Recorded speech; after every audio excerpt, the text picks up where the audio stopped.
Korupsi adalah kejahatan yang luar biasa, yang menghambat pembangunan, bisa merusak perekonomian bangsa, dan juga bisa menyengsarakan rakyat. Kita menghormati proses hukum yang tengah berjalan di KPK. Sudah ingatkan sejak awal, jangan korupsi. Sudah sejak awal. Saya tidak akan melindungi yang terlibat korupsi, dan kita semuanya percaya KPK bekerja secara transparan, secara terbuka, bekerja secara baik, profesional. Yang mengatakan begini, kalau saja di dunia pertambangan ini kita bisa menghapus celah-celah korupsi, maka setiap kepala orang Indonesia itu setiap bulan akan mendapat uang 20 juta rupiah tanpa kerja apapun. Setiap bulan, anak kecil dan sebagainya, 20 juta setiap bulan gratis dari negara. Publik kembali dihebohkan. Kisah Cinderella dengan pangeran tampan, impian sejuta umat, Sandra Dewi dan Harvey Muiz ternyata nggak seindah aslinya. Si pangeran berubah menjadi pesakitan, tersangka korupsi 271 triliun. Kasus terheboh beberapa dekade ini. Udah juga si Cinderella dihujat sama netizen karena netizen merasa dibohongin. Soalnya Cinderella itu membangun image di sosial media kalau dia itu punya keluarga yang sempurna, yang ganteng, yang cantik, anak-anak lucu, pinter, terus keluarga mereka kaya raya, terkenal, baik hati, dan kalau mati masuk surga. Ternyata kenyataannya nggak kayak gitu tuh.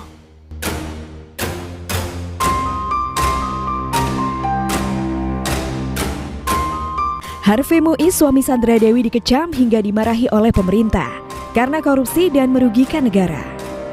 Harvey Muiz, tersangka kasus mega korupsi, diyakini mendapat backing orang yang sangat kuat. Suami dari artis Sandra Dewi itu diduga hanya operator lapangan kasus korupsi yang merugikan negara sebesar 270 triliun rupiah itu. Dalam kasus dugaan korupsi tata niaga komoditas timah wilayah izin usaha pertambangan atau IUP PT Timah Tbk tahun 2015 sampai 2022 tersebut, Kejaksaan Agung juga menetapkan Helena Lim sebagai tersangka.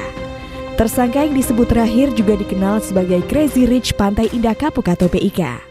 Sebutan itu muncul karena Helena punya rumah super mewah yang dilengkapi kolam renang besar di tengah rumah.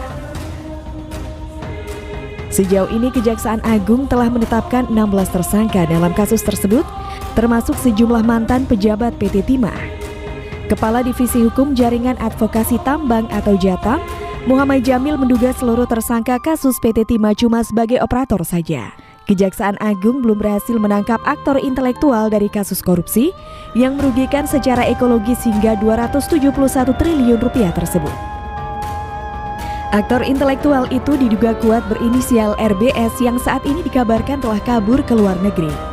Sementara itu, Masyarakat Anti Korupsi Indonesia atau MAKI bakal mengajukan gugatan pra-peradilan ke Kejaksaan Agung. MAKI bahkan sudah melakukan somasi kepada Kejaksaan Agung. Pra-peradilan itu dilayangkan lantaran penyidikan tak kunjung mengusut RBS, sosok dibalik Harvey Muiz dan Helena Lim. Rencananya pra-peradilan akan didaftarkan April ini jika Kejaksaan Agung belum menetapkan RBS sebagai tersangka. Boyamin menduga sosok RBS kini diduga kabur ke luar negeri.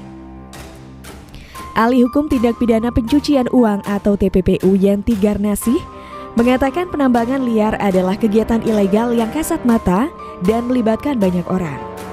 Menurutnya sulit diterima akal sehat, kegiatan yang melibatkan banyak orang dan kasat mata bisa berjalan dengan aman dan berlangsung lama.